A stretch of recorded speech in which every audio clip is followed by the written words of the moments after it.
प्रचेताओं को भगवत दर्शन। महाराज पृथु के वंश में बहिर्षद नाम के प्रसिद्ध राजा हुए। ये प्रजा का नीतिपूर्वक पालन करने वाले परम पुण्यात्मा थे। इन्होंने इतने अधिक यज्ञ किए कि सारा भूमंडल ही यज्ञ मंडप बन गया। इसी से ये प्राचीन बहिर के नाम से प्रसिद्ध हुए। इन्होंने भगवान ब्रह्मा के कहने से समुद्र की कन्या शतद्रुति से विवाह किया। शतद्रुति के गर्भ से प्राचीन बहिर के प्रचेता नाम के 10 पुत्र हुए। प्रचेतागण जब वयस्क हुए तो पिता ने उन्हें विवाह करके संतान उत्पन्न करने की आज्ञा दी।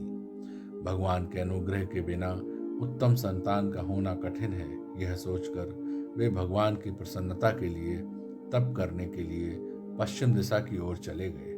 मार्ग में समुद्र के समीप उन्हें एक दिव्य सरोवर दिखाई दिया। उसमें सुंदर कमल खिले हुए थे तथा उसका जल अत्यंत निर्मल था। वहां विभिन्न वाद्यों के साथ गंधर्वों का मनोहर गान हो रहा था। अचानक प्रचेताओं ने देखा कि उस सरोवर से देवादिदेव भगवान शंकर अपने प्रमुख गणों के साथ निकल रहे हैं। उन्हें देखकर प्रचेताओं ने भक्तिपूर्वक प्रणाम किया। भगवान शंकर ने कहा, तुम लोग राजा प्राचीन बहिर के पुत्र हो और तुम्हारे मन में भगवान की आराधना करने की इच्छा है, इसलिए मैंने तुम्हारे ऊपर अनुग्रह करने के लिए ही तुम्हें दर्शन दिया है।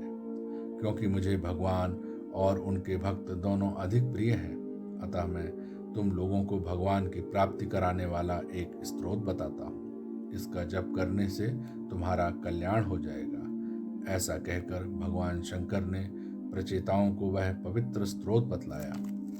प्रचेताओं ने समुद्र के अंतर कटि पर्यंत जल में खड़े होकर उस पवित्र स्रोत का जप करते हुए 10,000 वर्षों तक तप किया। उनकी तपस्या से प्रसन्न होकर भगवान श्रीहरि प्रकट हुए। उन्होंने प्रचेताओं से कहा, हे राजपुत्रों, तुम लोग बड़े ही प्रेम से भगवत दाराधन रूप एक ही धर्म का आचरण कर रहे हो। तुम्हारे इस सख्य भाव से हम बहुत प्रसन्न हैं। जो मनुष्य प्रतिदिन संध्या के समय तुम्हारा स्मरण करेगा, उसका भ्राताओं में तथा समस्त प्राणियों में तुम्हारे ही समान प्रेम उत्पन्न होगा।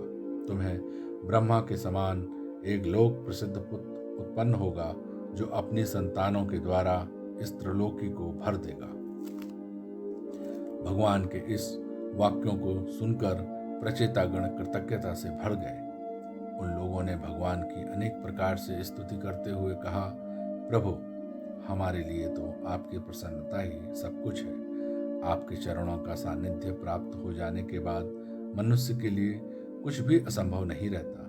हम तो आपसे इतना ही चाहते हैं कि आप जहाँ भी रहें वहाँ आपके चरणों में हमारी भक्ति बनी रहे और आपके भक्तों का संग प्राप्त होता रहे। प्रचेताओं के प्रेम भरे इस विनय को सुनकर भगवान बड़े प्रसन्न और संतुष्ट हुए और तथास्तु कहकर अंतर्ध्यान हो गए। तदंतर प्रचेताओं ने ब्रह्मा जी के कहने से वृक्षों की दी हुई मारिशा नामक कन्या से विवाह किया।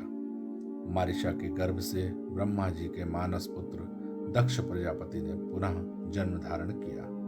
ब्रह्मा जी ने जब दक्ष को सृष्टि का कार्य सौंपा, तब प्रचेतागण अपनी भार्या मारिशा को पुत्र के अधीन करके वन को चले गए और देवर्षि नारद से उपदेश लेकर भगवान के चरणों का ध्यान करते हुए भगवत धाम को प्राप्त हुए।